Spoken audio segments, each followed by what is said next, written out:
Hai Sobat Inet, bagaimana perkembangan kasus COVID-19 setelah berlakunya PSBB dan banyak regulasi atau kebijakan-kebijakan lainnya?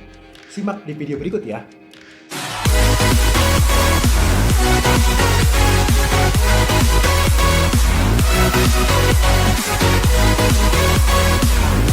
Ya, kalau kita melihat kasus di negara, ya di 213 negara, saya melihat data di portalnya COVID-19 BNPB, ya, itu per tanggal 2 Mei 2020, Indonesia ada di posisi 36, yang dimana kasus kematiannya 3 kematian per 1 juta penduduk. Dan yang masih banyak saat ini itu di Amerika Serikat. Amerika itu untuk kematiannya itu 167 kematian per 1 juta penduduk. Dan Cina ada di urutan ke-10 ya. Kalau kita balik lagi kan memang Cina paling pertama ya waktu itu. Lalu bagaimana di Indonesia? Di Indonesia per tanggal 2 Mei 2020 untuk kasus positif itu 10.843 kasus. Yang ada penambahan kasus itu 292 kasus dari beberapa provinsi di Indonesia, ya, kasus baru 20 provinsi di Indonesia. Yang tadi untuk kesembuhannya total orang sembuh itu 1.665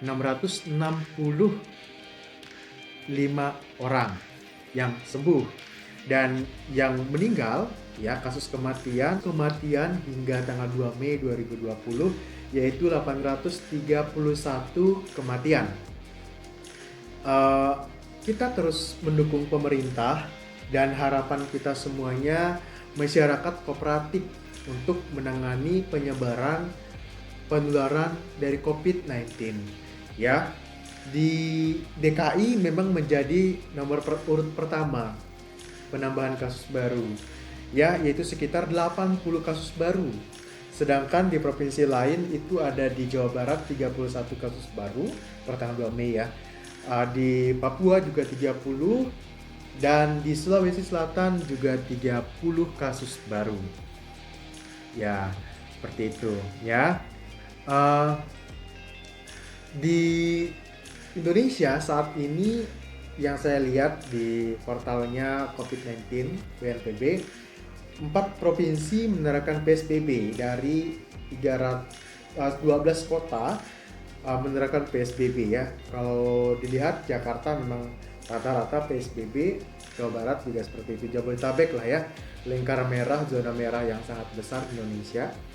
Dan saat ini memang total relawan baik itu medis dan non medis yang membantu dalam mengatasi atau penanganan COVID-19 ini yaitu berjumlah 29.253 relawan yang tersebar di 26 provinsi di Indonesia gitu.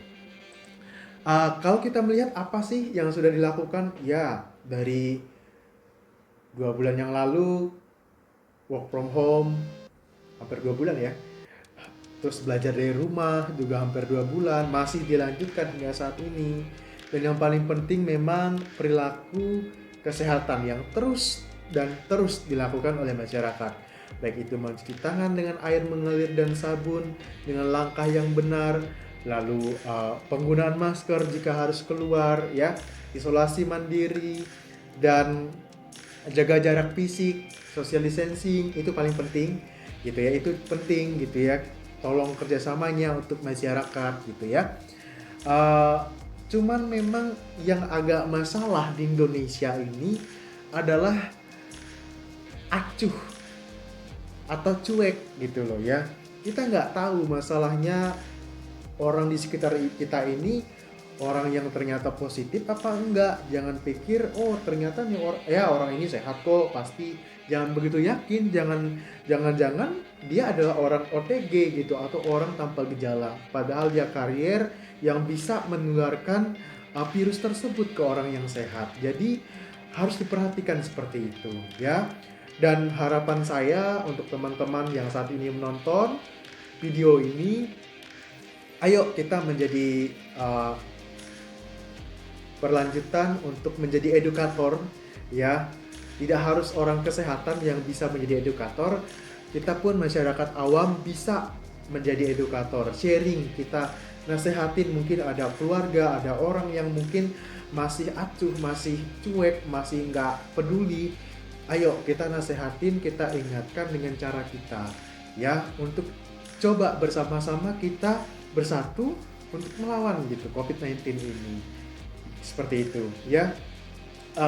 Bahkan saat ini tanggal 21 April kemarin 2020 Presiden menghimbau atau mengeluarkan larangan surat, ya, untuk larangan mudik gitu. Besar harapan kita juga ini bisa diterima oleh masyarakat. Baiknya seperti apa? Tentu ini cukup berat ya, karena mungkin yang biasanya harus kumpul bersama keluarga untuk menikmati merayakan hari raya Lebaran, tapi tahun ini mungkin berbeda. Mau gimana lagi, untuk kebaikan bersama.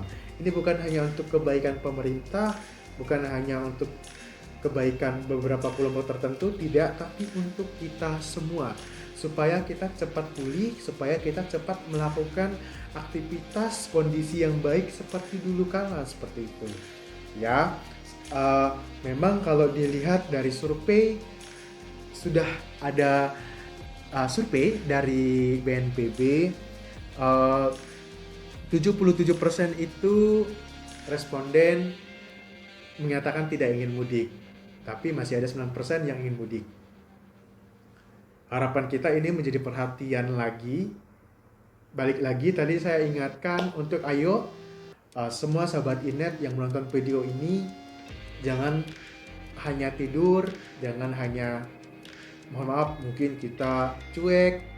Ayo kita lakukan bagian kita, biarkan tenaga medis, perawat, dokter, ya, petugas-petugas lab yang saat ini berjuang, kita juga melakukan bagian kita, setidaknya menjadi edukator.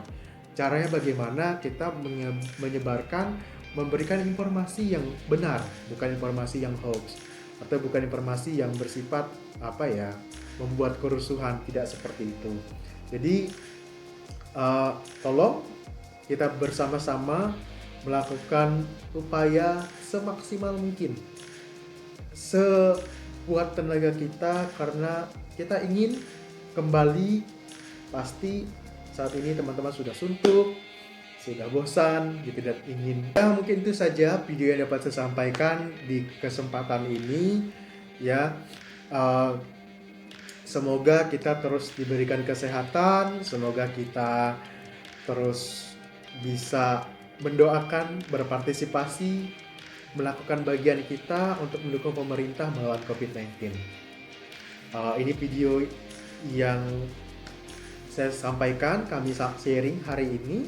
Semoga bermanfaat, mengingatkan kita kembali, kita melakukan sebuah movement bersama-sama. Semoga videonya bermanfaat. Jangan lupa di like, di share, komen jika ada perlu diskusi, dan jangan lupa tentunya untuk di subscribe YouTube channel Inet Channel. Semoga dengan dukungan, sehingga dengan dukungan dari Bapak Ibu, sahabat Inet semuanya, memberikan semangat untuk kami dapat memberikan edukasi kembali tentang kesehatan, isu-isu kesehatan, dan sebagainya, ya. Terima kasih saya ucapkan buat semuanya yang sudah nonton. Mohon maaf jika ada yang kurang berkenan. Salam sehat untuk kita semuanya. Terima kasih.